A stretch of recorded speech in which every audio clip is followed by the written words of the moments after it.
No dia 13 de fevereiro de 2025, uma edificação ainda em construção colapsou no bairro Vila Nova Cachoeirinha, em São Paulo. A obra executada com a técnica de alvenaria estrutural, que foi aprovada para 3 pavimentos, já estava com pelo menos 8. Neste vídeo, vamos falar do que já se sabe sobre este caso. Então, se você gostou do tema, já deixa o like e se inscreve no canal se ainda não for inscrito. Eu sou o engenheiro Felipe Rodrigues e você está no canal da Engenharia.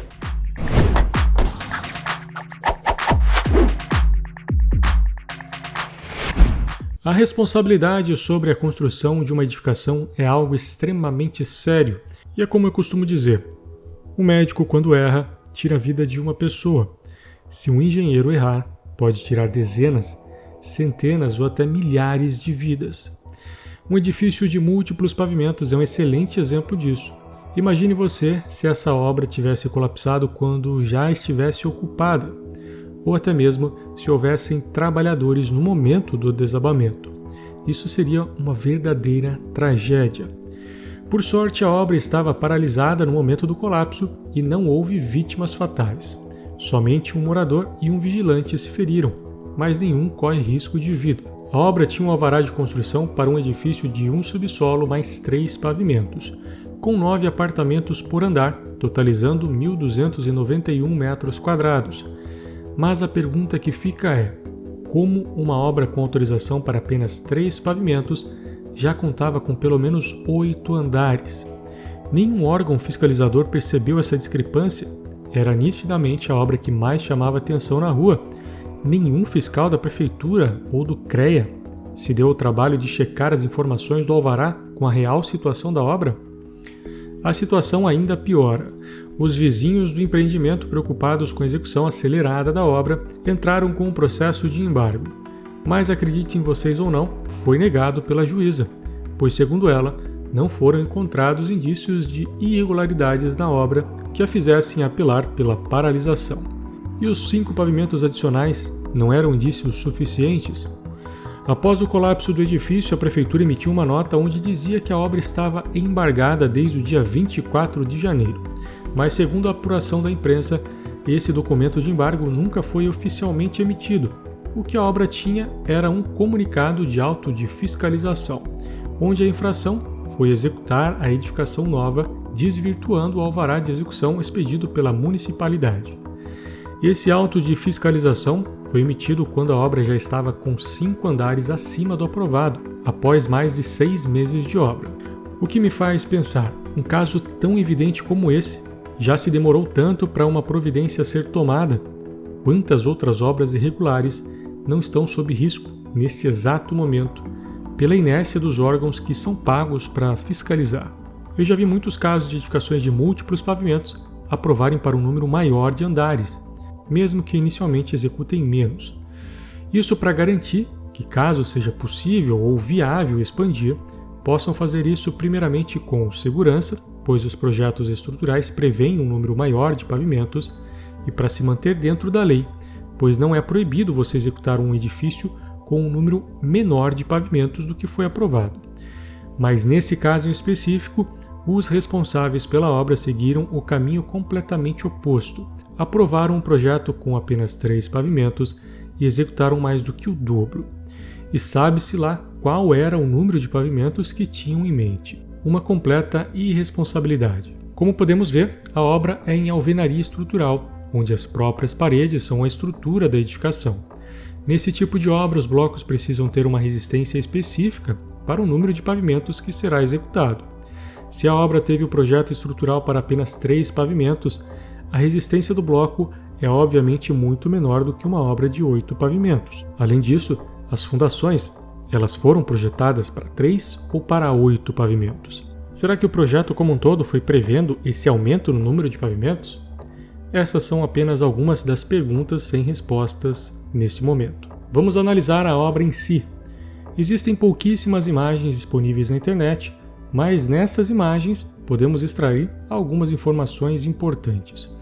Uma das questões que mais me chamou a atenção, por ser algo bem incomum nesse tipo de obra, é o desalinhamento das aberturas de janelas. Vejam como as janelas a partir do 3º pavimento não estão alinhadas com as janelas dos outros 5 pavimentos acima. E por que isso é incomum? Na alvenaria estrutural, onde os esforços são dissipados pelas próprias paredes, é ideal manter uma linearidade dessas paredes no decorrer de todos os pavimentos.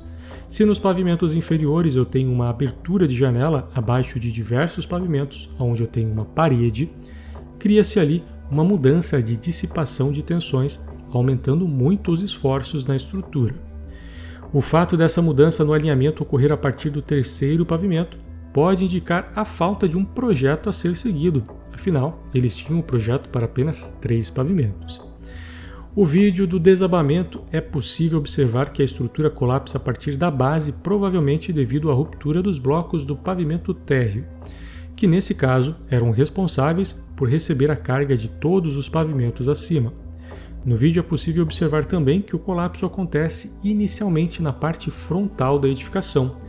Isso talvez se deve ao fato da parte da frente ter um número de aberturas muito maior do que nas laterais, o que pode ter gerado uma dissipação de cargas em uma área de paredes muito menor, o que aumenta em muito a tensão nos blocos. Nesta mesma imagem, podemos ter a noção de como era o assentamento dos blocos e nitidamente podemos ver que a amarração dos blocos não está de forma correta. É possível notar diversos desalinhamentos dos blocos e o uso de compensadores em locais completamente errados, um indício de que a equipe de execução não tinha muito conhecimento do que estava fazendo e que a obra também não tinha um acompanhamento por um responsável técnico com conhecimentos em alvenaria estrutural.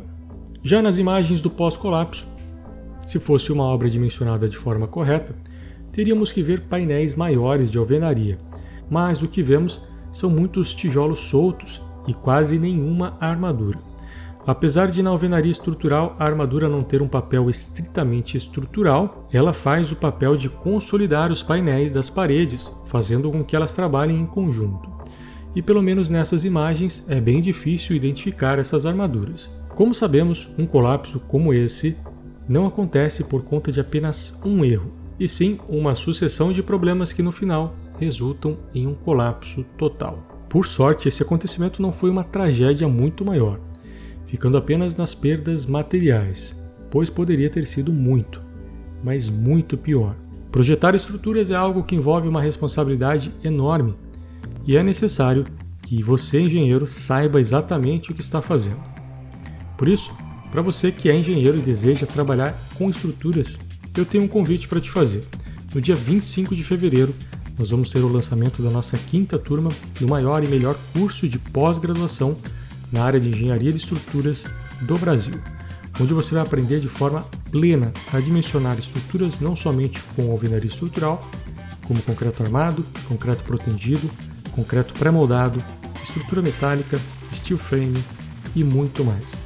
Se você não quer nunca passar por uma situação como essa, você precisa se especializar e adquirir o conhecimento necessário para dar segurança para os seus projetos e clientes. No dia 25 de fevereiro, terça-feira da próxima semana, você poderá aprender tudo sobre estruturas e ainda ter um título de pós-graduado. O vídeo de hoje é isso. Se você gostou, deixa o like e se inscreve se ainda não for inscrito. E eu agradeço a sua audiência até aqui. Se tiver interesse, também temos essas outras análises de casos muito parecidos com esse. Valeu e até o próximo vídeo.